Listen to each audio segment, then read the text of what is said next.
सन 2015 की बात है। अप्सरा ब्यूटी पार्लर 6 महीने पहले ही खुला था, लेकिन इसकी गिनती दिल्ली के सबसे मशहूर मेकओवर पार्लर में होनी शुरू हो गई थी।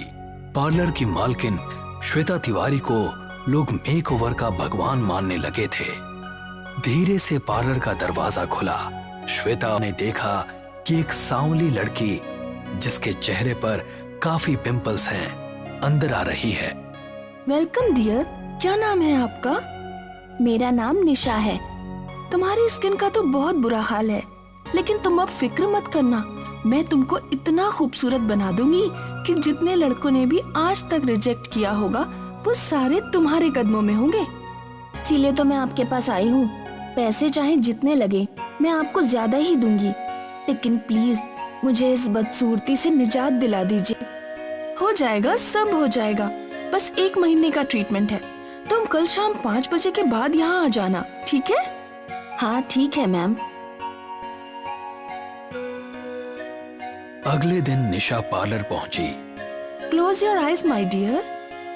निशा ने जैसे ही आंखें बंद की तो उसने निशा की आंखों पर कुकुम्बर के स्लाइस रख दिए। फिर उसने चेयर को पकड़ा, एक कमरे में ले गई। निशा, अपनी आंखें मत खोलना, वरना आंखों में जलन होने लगेगी। And don't ask any type of question. Nisha अब चुप ही रही। श्वेता ने फ्रिज खोला और उसके अंदर से एक जार निकाला। लिक्विड के अंदर एक मेकअप ब्रश डुबोया और उसके बाद उस लिक्विड को उसने निशा के फेस पर लगाना शुरू कर दिया। कुछ ही मिनटों में निशा का पूरा चेहरा खून सा लाल हो चुका था और श्वेता के चेहरे पर रहस्यमयी मुस्कान छलक आई। अभी आधे घंटे के लिए तुमको ऐसा ही रहना पड़ेगा। चाहो तो सो भी सकती हो, लेकिन आंखें बिल्कुल नहीं खोलना। Okay ma'am. श्वेता वहां से चली गई और उस कमरे में निशा बिल्कुल अकेली थी। निशा को इतनी देर आंखें बंद करने से नींद आ चुकी थी। उसने देखा कि वो एक अंधेरी जगह पर खड़ी है, जहां दूर दूर तक कोई नजर नहीं आ रहा है। तभी उसको 2 आंखें लाल लाल चमकती हुई नजर आई। कौन है वहाँ? ये सुनते ही एक बेहद भयानक लड़की उसके चेहरे के बिल्कुल करीब आ गई। निशा चीखती हुई अचानक से जाग उठी और श्वेता अंदर आ गई। क्या हुआ डियर, आप ऐसे क्यों चिल्लाई? निशा कुछ बोल नहीं रही थी। अभी ये समझने की कोशिश कर रही थी कि वो इस अजीब कमरे में कैसे आ गई। चलो, आधा घंटा हो चुका है, आओ तुम्हारा फेस वॉश करवा दूं। रीना ने निशा का फेस वॉश किया और उसने अपना चेहरा मिरर में देखा तो उसको काफी फर्क नजर आया। उसके चेहरे पर मुस्कुराहट आ गई। तुम्हारी मुस्कान बता रही है कि तुम रिजल्ट से खुश हो। हाँ मैम। ये तो पहला दिन है, अभी तुम्हें 29 डेज और आना है। बिल्कुल गैप नहीं करना। Thank you ma'am, bye. Nisha वहां से चली गई। उस दिन के बाद कई दिन गुजरे और धीरे धीरे 1 महीना निकल गया। आखिरी दिन भी श्वेता ने निशा के साथ वैसा ही किया। जब श्वेता उसको आईने के सामने ले गई तो अपना गोरा रंग और चमकता साफ सुथरा चेहरा देखकर निशा हैरान रह गई। उसकी खुशी का ठिकाना नहीं था। वाकई में मुझे तो आइडिया भी नहीं था कि मैं इतनी खूबसूरत हो सकती हूँ। तुम्हें देखकर मुझे बहुत अच्छा लग रहा है निशा। अब एक बात सुनो, मैं ये ब्रेसलेट तुमको दे रही हूँ, इसको मेरा आशीर्वाद समझना। Sure ma'am, thank you. जब वो घर पहुंची तो उसके मम्मी पापा भी उसे देखकर बहुत खुश हुए। फिर क्या था, इश्मित नाम का एक लड़का उसे देखने घर आया और देखते ही उसका दीवाना हो गया। उसके बाद निशा की शादी हुई और वो अपने ससुराल आ गई। निशा, मेरा इस दुनिया में मेरी बहन मोहिनी के अलावा और कोई नहीं है। तुम उसे अपनी बेस्ट फ्रेंड समझना। हाँ इश्मित, अब यही मेरा परिवार है। तभी उसकी नजर आईने पर पड़ी तो उसे वही लड़की उसके पीछे खड़ी नजर आई जिसे उसने सपने में देखा था। क्या हुआ बेबी? कुछ नहीं। निशा को अब हर जगह वो लड़की नजर आ रही थी। उसे हमेशा ऐसा लगता था कि हर वक्त कोई ना कोई उसके साथ है। उसे समझ नहीं आ रहा था कि उसके साथ ये क्या हो रहा है। वो किसी भी तरह से इन सब से अपना ध्यान हटाना चाहती थी। भाभी, मैं सोच रही हूँ आज भैया और मेरा फेवरेट चिकन काली मिर्च बनाऊं। आप मेरी थोड़ी हेल्प कर दीजिए, आपका टाइम भी पास हो जाएगा। निशा उसके साथ किचन में गई। मोहिनी ने उसको प्याज काटने का काम दिया और खुद गैस कढ़ाई पर रख दी। निशा धीरे धीरे प्याज काट रही थी। तभी वो लड़की ठीक उसके सामने आकर खड़ी हो गई और अचानक वो निशा के शरीर में समा गई। भाभी, आर यू ओके? तभी निशा ने झटके से उसकी तरफ देखा। उसके चेहरे पर अजीब तरह का गुस्सा था और उसकी आंखें लाल लाल चमक रही थीं। निशा उसके करीब पहुंची और उस पर छुरी से हमला करने लगी।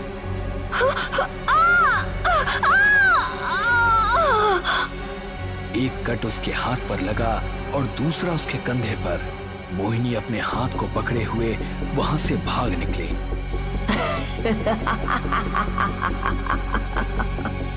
निशा छुरी पर लगे उसके खून को चाटने लगी। मोहिनी सीधा घर के बाहर आकर रुकी। उसकी कलाई और कंधे से खून निकल रहा था। उसने तभी इश्मित को कॉल लगाया। भैया, भैया, आप कहाँ हो? क्या हुआ छोटी, तुम इतनी डरी हुई क्यों हो? भैया, भाभी को पता नहीं क्या हो गया है। उन्होंने छुरी से मुझ पर हमला भी किया। क्या? आप जल्दी से आ जाइए। इश्मित उसी टाइम ऑफिस से निकल गया। वो घर पहुंचा तो देखा कि मोहिनी बाहर खड़ी थी। उसने मोहिनी को पीछे रहने के लिए कहा और घर के अंदर चला गया। निशा अब किचन से निकल चुकी थी।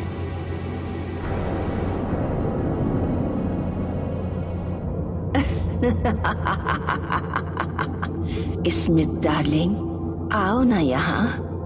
निशा, ये क्या हो गया है तुम्हें? अभी बताती हूँ। ऐसा कहकर वो तेजी से उसकी तरफ भागी। इश्मित ने धड़ाम से दरवाजा बंद कर दिया। उसी रात ठीक 12 बजे घर के पीछे साफ मैदान में एक तांत्रिक बैठा था और निशा एक गोल घेरे के अंदर थी। कौन है तू? क्या चाहती है इस लड़की से? नहीं बताऊंगी। नहीं बताएगी? उसने एक भस्म निशा पर फूंकी। बता, कौन है तू और क्यों इस लड़की के पीछे पड़ी है? मेरा नाम मेघना है। मैं मेरे गांव की सबसे खूबसूरत लड़की थी। अभी मेरी उम्र सिर्फ 17 साल की थी, लेकिन मेरा शराबी बाप मुझे बोझ समझता था।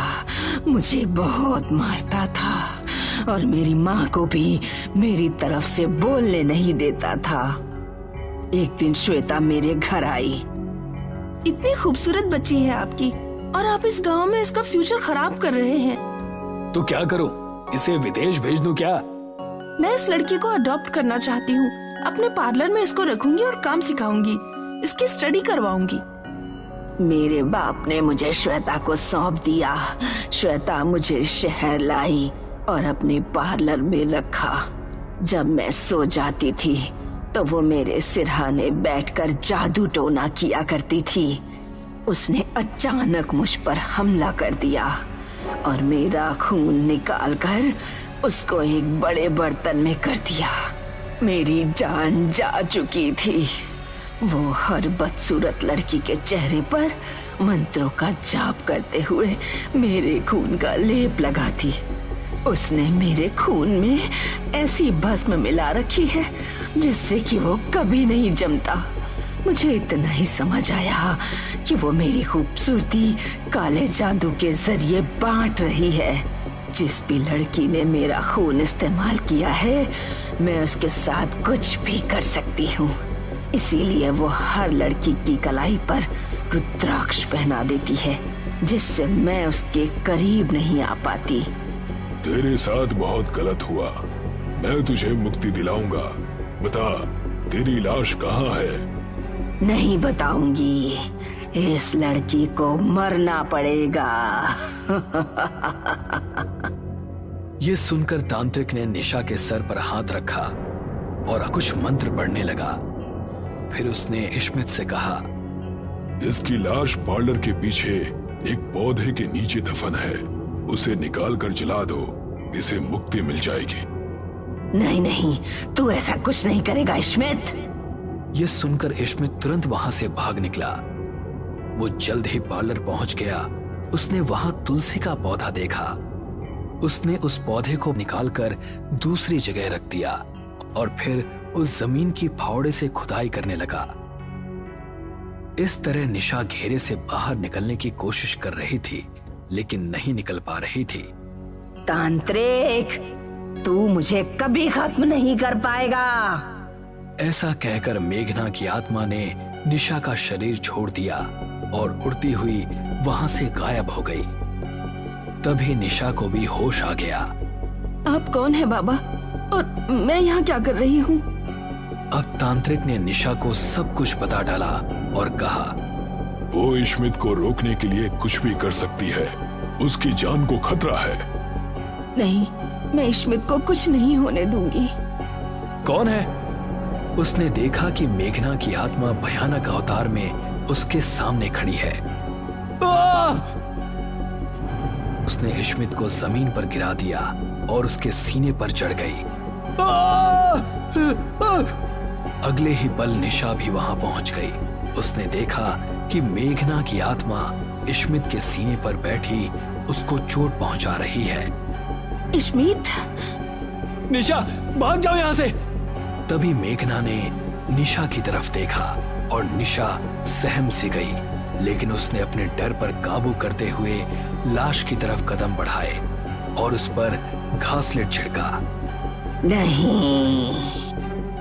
मेघना की आत्मा इश्मित के ऊपर से उठी और निशा की तरफ भागी। निशा ने माचिस उठाई और तिली जलाने लगी। मेघना की आत्मा हवा में उड़ती हुई तेजी से उसके पास आ रही थी। वो अभी कुछ ही कदम की दूरी पर थी कि तिली जल गई और निशा ने झट से वो तिली लाश के ऊपर फेंक दी।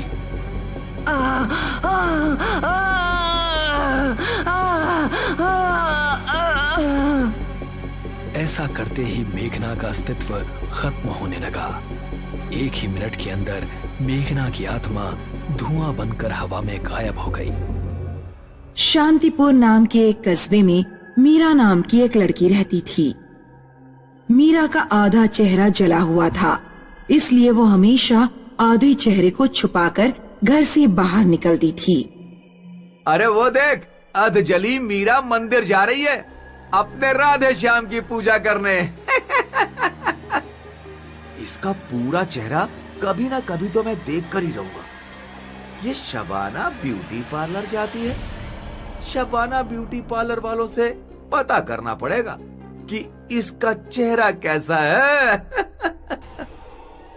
राहुल और प्रदीप धनी व्यापारियों के बेटे थे। वे अक्सर मीरा को तंग किया करते। मीरा उनकी बातों पर ध्यान नहीं देती और चुपचाप अपने रास्ते चली जाती। माँ, मैं कॉलेज जा रही हूँ। शाम को 3 से 6 शिफ्ट में मेरा एग्जाम है। बेटा छतरी लेके जा, बहुत बादल है। छतरी का काम नहीं है माँ, छतरी कहाँ लिए घूमूंगी। मीरा उस शाम जब एग्जाम देने के बाद कॉलेज से बाहर निकली तो जोरदार बारिश होने लगी। उसे कुछ घंटे एक दुकान में रुकना पड़ा। रात में जब बारिश रुकी तो मीरा अपने घर की तरफ बढ़ी। सड़कों पर पानी भरा हुआ था, इसलिए सड़कें सुनसान थीं। अचानक मीरा को किसी ने छोटा सा पत्थर फेंक कर मारा। कौन है वहाँ? मीरा तेजी से आगे बढ़ने लगी। तभी अचानक राहुल और प्रदीप उसके सामने आ गए। आज हम तेरा पूरा चेहरा देखेंगे। उधर मीरा की माँ मीरा का इंतजार कर रही थी। मीरा कई घंटे बाद घर लौटी। उसका चेहरा बिल्कुल उतरा हुआ था। क्या हुआ बेटी, इतनी देर कैसे हो गई? मीरा कुछ नहीं बोली और चुपचाप अपने कमरे में चली गई। उधर राहुल और प्रदीप देर रात अपने घर पर शराब पी रहे थे। ऐसा भयानक चेहरा मैंने कभी नहीं देखा, भविष्य में भी नहीं देखेगा। तभी अचानक किसी ने दरवाजा खटखटाया। अब इतनी रात में कौन आ गया? राहुल दरवाजा खोलता है, लेकिन दरवाजे पर कोई नहीं था। वो दरवाजा बंद करके दोबारा सोफे पर बैठ जाता है। लगता है कोई बच्चा होगा। तभी कोई फिर दरवाजा खटखटाता है। इस बार मैं जाता हूँ। प्रदीप दरवाजा खोलने गया। दरवाजे पर मुंह ढाके और हाथ में मशाल लिए एक भयानक चुड़ैल खड़ी थी। चुड़ैल ने अपने भयानक पंजों से प्रदीप का गला पकड़ लिया और मशाल से उसका मुंह जलाने लगी। राहुल दरवाजे पर पहुंचा तो उसने देखा कि प्रदीप का चेहरा जल रहा है और आसपास कोई नहीं है। कौन था? किसने तेरे आग लगाई? पता नहीं, शायद कोई चुड़ैल थी। अब जल्दी से मुझे हॉस्पिटल लेकर चल, मेरा चेहरा जला जा रहा है। राहुल कार निकालता है और प्रदीप को हॉस्पिटल लेकर जाता है। राहुल ने देखा कि सड़क पर कोई औरत लेटी हुई है। अरे कौन लेटा है? उठ जाओ, मुझे अपने दोस्त को हॉस्पिटल लेकर जाना है, देर हो रही है। लेटी हुई औरत पर कोई असर नहीं होता। राहुल गाड़ी से उतरता है और औरत के पास जाता है। तभी रोड के दोनों तरफ से 4 भूतनियां आती हैं। चारों भूतनियां औरत की साड़ी में आग लगा देती हैं। औरत राहुल के पीछे भागती है। अरे मेरे पीछे क्यों पड़ी हो? मुझे छोड़कर कहाँ जा रहा है राहुल? राहुल भागता हुआ जाता है और एक पेड़ के पीछे छुप जाता है। तभी ऊपर से अचानक एक भयानक चेहरा उसके सामने लटकता है। भूतनी राहुल के बाल पकड़ती है और उसका चेहरा जला देती है। अरे मर गया है, मर गया। राहुल कार की तरफ भागता है और तेजी से कार ड्राइव करते हुए चला जाता है। अगले दिन प्रदीप के पिता हॉस्पिटल में पहुंचते हैं। तुम दोनों के चेहरे को किसने जलाया? मैं कुछ पूछ रहा हूँ, मुंह में जबान नहीं है क्या? किसने किया तुम्हारा यह हाल? कुछ समझ में नहीं आ रहा है पापा। हमने कल मीरा का चेहरा देखने की कोशिश की थी, उसके बाद से न जाने कौन हमारे पीछे पड़ गया है। प्रदीप के पिता मीरा के घर पहुंचते हैं। तुम्हारी बेटी ने मेरे बेटे और उसके दोस्त का चेहरा जलाया है। मैंने ऐसा कुछ नहीं किया। उस रात जब मैं कॉलेज से लौट रही थी तो राहुल और प्रदीप ने जबरदस्ती मेरा चेहरा देखने की कोशिश की। वे मेरा दुपट्टा छीनने लगे। तभी मैंने खुद ही अपने चेहरे से दुपट्टा हटा दिया और उन्हें अपना चेहरा दिखा दिया। मैं जैसी हूँ वैसी हूँ, मुझे खुद को लेकर कोई अफसोस नहीं। अगर तुमने ये नहीं किया तो फिर उनके चेहरे किसने जलाए? मैं नहीं जानती। प्रदीप के पिता एक तांत्रिक को बुलाते हैं और उन्हें राहुल और प्रदीप के पास लेकर जाते हैं। कोई आत्मा इन दोनों का पीछा कर रही है, सावधान रहना होगा। राहुल और दीपक की हॉस्पिटल से छुट्टी हो जाती है और वे दोनों अपने अपने घर चले जाते हैं। प्रदीप घर जाते ही सो गया। रात के 2 बजे उसकी आंख खुली। उसके बिस्तर के चारों ओर 4 चुड़ैल हाथ में मशाल लिए और मुंह ढाके खड़ी थीं। चुड़ैलों ने प्रदीप के बिस्तर पर आग लगा दी। मुझे मत मारो, मुझे मत मारो। प्रदीप बिस्तर से कूदा और खिड़की से कूदकर सीधे राहुल के घर की ओर भागा। राहुल उसे सड़क पर ही मिल गया। क्या तुम्हारे बिस्तर पर भी किसी ने आग लगा दी? हाँ। दोनों भागते हुए शबाना ब्यूटी पार्लर पहुंच गए। ब्यूटी पार्लर अभी भी खुला हुआ था। क्या कोई है? हमारी मदद करो। हेलो, क्या कोई है? यहाँ पर कोई है?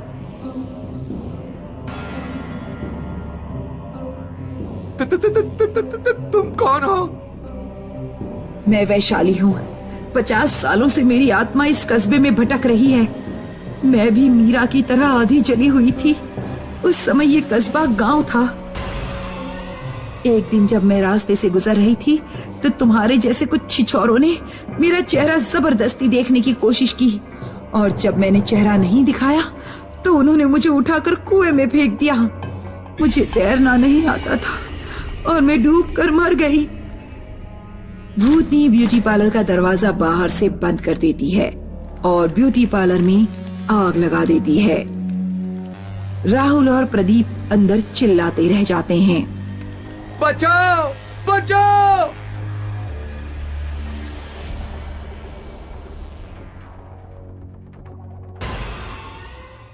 एक बार की बात है, एक गांव में बंटी नाम का किसान अपनी पत्नी पुष्पा के साथ रहता था।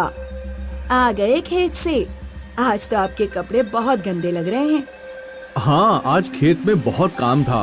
अब जल्दी से खाना लगा दो, बहुत तेज नींद आ रही है। रात में जब बंटी और पुष्पा सो रहे थे तो अचानक उन्हें किसी के दरवाजा खटखटाने की आवाज सुनाई दी। बाहर कोई गाना गा रहा था। अभी जिंदा हूँ तो जी लेने दो, भरी बारिश में पी लेने दो, शराब दो, दरवाजा खोलो, शराब दो। पुष्पा, आज क्या तुमने दरवाजा खुला छोड़ दिया?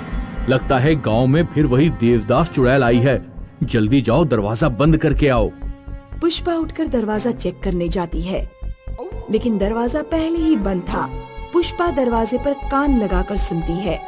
पड़ोसी के घर से चुड़ैल की भयानक आवाज आ रही थी। लगता है पड़ोसी ने अपना दरवाजा खुला छोड़ दिया था। चुड़ैल उन्हीं के घर में घुस गई है। मुझे तो समझ नहीं आता कि हम चुड़ैल की समस्या से कब मुक्त हो पाएंगे। सरपंच जी कुछ करते ही नहीं। तभी अचानक चुड़ैल बंटी के घर का ही दरवाजा खटखटाने लगती है। दरवाजा खोल, शराब दे। देख, तेरे पड़ोसी ने शराब नहीं दी और मेरे कहने पर नाच करके नहीं दिखाया। मैंने उसकी गर्दन काट दी। अब जल्दी आ और शराब दे। पुष्पा, अब क्या होगा? ये चुड़ैल तो हमारे घर आ गई। आप डरिए मत, मैंने एक शराब की बोतल इमरजेंसी के लिए खरीद कर रखी थी। पुष्पा दरवाजे के नीचे से शराब की बोतल खिसका देती है। तब चुड़ैल बोतल लेकर चली जाती है। सुबह बंटी के पड़ोस के घर में मातम छाया हुआ था। चुड़ैल ने मेरे बेटे और बहू को मार डाला। अब कौन मुझे न्याय दिलाएगा? वो नाशपिटी चुड़ैल मेरे बेटे बहू को खा गए। बंटी और गांव के कुछ आदमी सरपंच के पास जाते हैं। सरपंच जी, आप कुछ करते क्यों नहीं? ऐसे कब तक हम उस देवदास चुड़ैल का अत्याचार सहते रहेंगे? गांव के लोगों को अपने अपने घर शराब की बोतलें रखनी पड़ती हैं। हमारे घर में खाने के लिए नहीं है, हम शराब की बोतल कैसे खरीदें? चिंता मत करो, आज रात उस चुड़ैल को हम मार डालेंगे। सब लोग रात में 12 बजे अपनी अपनी मशालें जलाकर चौपाल पर इकट्ठा हो जाना। उस रात गांव के लोग सोए नहीं और आधी रात को मसाले लेकर चौपाल पर आ गए। जय हनुमान ज्ञान गुण सागर, जय हनुमान ज्ञान गुण सागर, मेरी रक्षा करना। अभी तो भूतनी आई भी नहीं, अभी से तुम्हारी पतलून गीली होती जा रही है। गांव के लोग डरते डरते आकृति की तरफ बढ़ते हैं। अरे, ये तो चुड़ैल नहीं, ये तो गांव का शराबी भोला है। तभी कहीं दूर से किसी औरत के चीखने की आवाज आती है। बचाओ, बचाओ! गांव वाले जहां से आवाज आ रही थी उस दिशा में दौड़ते हैं। चुड़ैल ने 2 औरतों की गर्दन पकड़ रखी थी। नाच कर दिखाओ। हमें नाचना नहीं आता, हमें छोड़ दो, हमें छोड़ दो। नाच कर दिखाओ वरना गला घोट दूंगी। हमें क्या करना चाहिए? क्या पूरे घर को आग लगा दें? नहीं, घर के अंदर 2 औरतें भी हैं। अगर हमने पूरे घर को आग लगाई तो वो दोनों भी मारी जाएंगी। ऐसा करते हैं, पहले हम उस चुड़ैल को डराते हैं। सुनो चुड़ैल, यहाँ से चली जाओ वरना हम घर में आग लगा देंगे और तुम जलकर राख हो जाओगी। लगा दो आग। मेरी जिंदगी में तो 40 साल पहले ही आग लग चुकी है। ऐसा कहकर चुड़ैल उन औरतों को छोड़कर गायब हो जाती है। काका, 40 साल पहले इस गांव में जो घटनाएं हुई हैं, हमें उनके बारे में पता करना चाहिए। शायद उस चुड़ैल के बारे में कुछ पता लग जाए। हमारे गांव में कोई इतना बुजुर्ग आदमी नहीं है जो 40 साल पहले हुई घटनाओं की जानकारी दे सके। काका, पड़ोस के गांव में एक 100 साल से ऊपर का आदमी रहता है, शायद वो कुछ जानता हो। बंटी और सरपंच उस बुजुर्ग आदमी से मिलने जाते हैं। वो बुजुर्ग आदमी को देवदास चुड़ैल के बारे में सारी बात बताते हैं। देवदास चुड़ैल, हाँ मुझे याद आया। 40 साल पहले की बात है। गांव में श्यामदास नाम का एक बहुत अमीर जमींदार रहता था। उसकी बेटी एक नीची जाति के लड़के से प्यार करती थी। जब जमींदार को ये बात पता लगी तो उस जमींदार ने लड़के को मरवा दिया, क्योंकि अगर जमींदार की लड़की नीची जाति के लड़के से शादी कर लेती तो जमींदार की नाक कट जाती। लड़के के मरने के बाद वो लड़की शराबी बन गई, गली गली भटकने लगी और फिर कहीं गायब हो गई। किसी को नहीं पता वो कहाँ गई। जमींदार भी गांव छोड़कर चला गया। मुझे लगता है ये उसी लड़की की आत्मा है जो चुड़ैल बनकर तुम लोगों को परेशान कर रही है। वो चुड़ैल प्रेम की भूखी है, उससे प्यार से बात करो। काका, आज रात मैं अकेले ही चुड़ैल से बात करूंगा। हालांकि मुझे डर लग रहा है, लेकिन फिर भी मैं ये काम करूंगा। बंटी उस रात अकेला ही चौपाल पर बैठा रहा। फिर चुड़ैल उसके पास आई। मैं तुमसे नहीं डरता। मुझे तुम्हारे बारे में सब कुछ पता लग गया है। तुम्हारे साथ जो कुछ भी हुआ उसका मुझे बहुत अफसोस है, लेकिन उसके लिए हम गांव वालों को परेशान मत करो। गांव में कोई भी लड़का या लड़की किसी से भी प्रेम करेगा तो हम उनकी शादी कराएंगे। हम अपने गांव में जाति भेद भी नहीं रहने देंगे। अगर दो लोग आपस में प्रेम करते होंगे तो उनकी जाति देखे बिना उनकी शादी कराई जाएगी। काश 40 साल पहले भी लोग इतने ही समझदार होते तो मुझे चुड़ैल बनकर इस तरफ भटकना नहीं पड़ता। तुम एक अच्छे इंसान लगते हो। मैं तुम पर भरोसा करके इस गांव से जा रही हूँ। ध्यान रखना, जैसी मेरी हालत हुई है वैसी किसी और की ना हो। ऐसा कहकर चुड़ैल गांव से हमेशा के लिए गायब हो जाती है।